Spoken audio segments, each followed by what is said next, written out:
All right, everybody, what's going on? Big Cop Diesel coming back at you.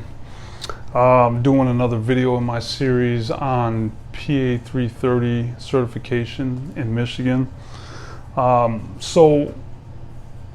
first week of your training is going to be the legal portion, all that stuff, and then the second week you're going to get into PPCT. And PPCT, subject control and report writing is going to be the bulk of the second week. So this week is a little more hardcore in that you're gonna sweat, like, you're gonna warm up before you start doing the drills from PPCT, and it's actually a pretty good workout. I was surprised they did a good job. They kind of went in like drill instructor mode on you a little bit, but nothing too crazy. Like, it's not nothing like the military, nothing like the corrections academy, but they do turn up the heat a little bit, and they're not not making you knock out push-ups if you do something stupid, not like that. But the sweating is going to come from the drills, because you got to practice. You got to practice the palm, the heel, palm, and the straight punch. So they'll turn that into a drill, which after you do that for a few minutes, you'll start sweating. So it's good. It's good. So as I mentioned in another video, I am certified as an instructor in PPCT, or what's now known as Human Factors Research Group. They changed the name and made it a mouthful for some fucking reason. I don't know why, but it's the same stuff.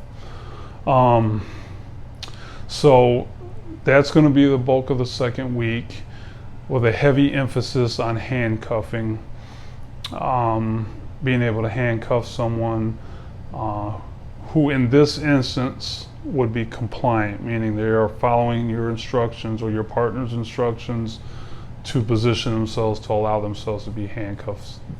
They are submitting to your authority. Now, any of you that have ever worked in law enforcement know that if something's going to happen, it's going to happen when that first handcuff goes on. Usually that's when the fight is on. But anyways, you're going to cover the aspects of PPCT: touch control, striking, takedowns, that kind of stuff. So those of you that worked on any police department or in corrections or military law enforcement, you've all been through this stuff before. So the only thing that sucks about it is you're going to get handcuffed. The rep range for this is 150 reps. So by the end of the week, your wrists are going to be kind of raw. If you got big wrists, I feel for you, because it's going to really suck, because your wrists are definitely going to get cut up. And if you got small wrists, you're going to get beat up, because everybody's going to pick you to be their partner, because you're easier to cuff. So good luck. So what goes into that is report writing and also use of force. So use of force is it's close to my heart.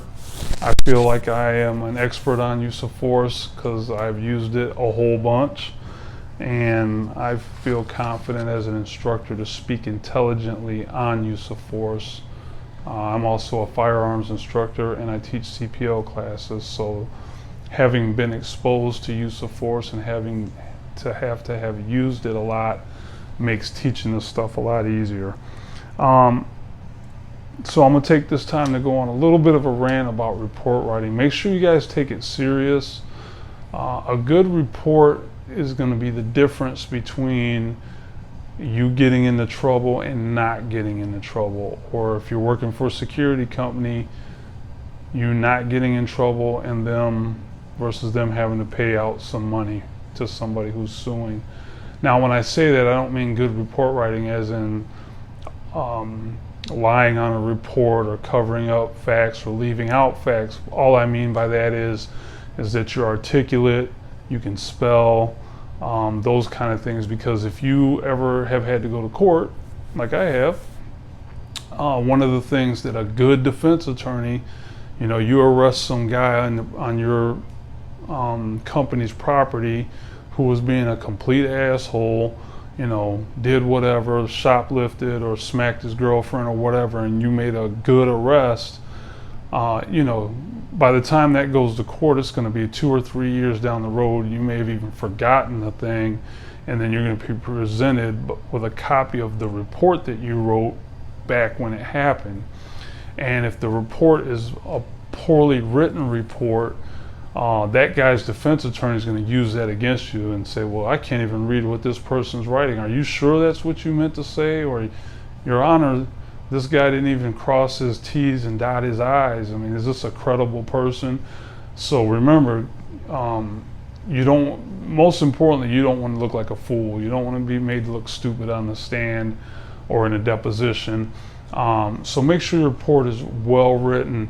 Now, I can't speak for every agency out there. I know in corrections, our reports were reviewed numerous times until they were good to go.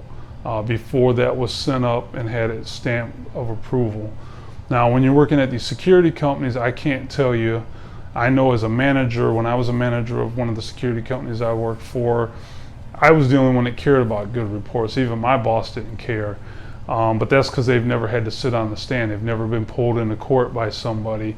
And so I tried to do my best to have my people write good reports and try to explain to them the importance of a good report. So some of them it sunk in and they were like, yeah, and some of them just didn't get it. But it's hard to tell somebody about that when they've never even known another security guard that had to go sit on a stand in court about something. So I get it. It's something that they probably think they're never even gonna have to worry about, but that's how life works, right?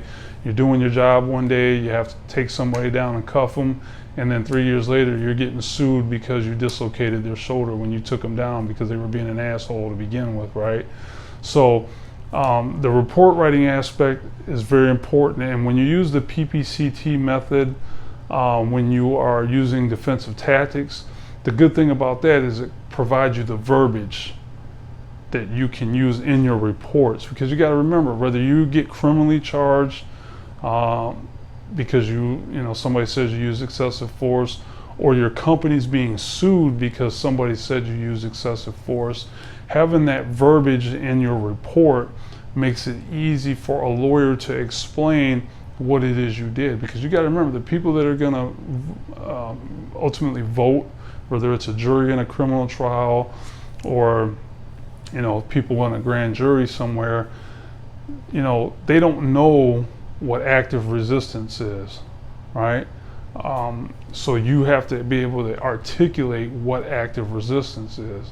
I think everybody can kind of figure out what deadly force assault is, but it's everything in between. So if you use that terminology in your reports when you're explaining why it is you took somebody down to the ground and handcuffed them, and explained that they were being actively aggressive or actively resistant, it's two different things, but either one that they were doing, you responded by whatever it is you did.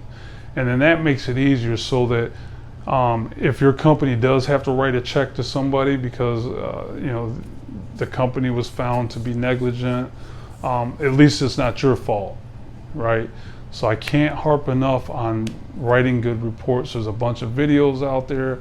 I mean, you're on YouTube right now. I mean, just search police report. I mean, you'll probably get 1,000 hits. So that pretty much covers the second week NPA 330 training. Stick around. I do have another video coming out about the following week, and give you some more insight on that. Until next time, guys, stay safe out there.